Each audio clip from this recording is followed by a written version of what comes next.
A1 TV के CEO Mohammad Nawaz दस्तरों का corruption के खिलाफ आवाज उठाना जुर्म बन गया। MD utility store Mohammad Ali Amir ने सरकारी असर रसूख इस्तेमाल करते हुए सीईओ A1 टीवी के खिलाफ झूठा मुकदमा दर्ज करवा दिया। A1 टीवी के एंकर पर्सन और head of investigation Saqib Salim Qureshi MD utility store Mohammad Ali Amir की करप्शन को बेनकाब करते हुए अवाम के सामने सच ले आए। सहाफ़ी बरादरी और सिविल सोसाइटी के मुकदमे के खिलाफ शदीद अल्फाज में मजम्मत। नए आर्मी चीफ की तैनाती के लिए असम्बली वज़ीर आज़म ऑफिस को मौसूल। वज़ीर दिफा ख्वाजा आसिफ ने कहा कि बाकी मराहिल भी जल्द तय हो जाएंगे।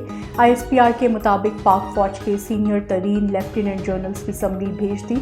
आर्मी चीफ और चेयरमैन ज्वाइंट चीफ के तकर्रुर के लिए 6 नाम शामिल।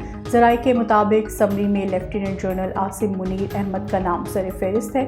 दूसरा नाम लेफ्टिनेंट जनरल साहिद शमशाद और तीसरा नाम लेफ्टिनेंट जनरल अजहर अब्बास का है। लेफ्टिनेंट जनरल नोमान महमूद राजा, लेफ्टिनेंट जनरल फैज़ हमीद, लेफ्टिनेंट जनरल मोहम्मद आमिर शामिल हैं। Army chief general Qamar Javed Bajwa की मुद्दत 29 नवंबर को मुकम्मल होगी।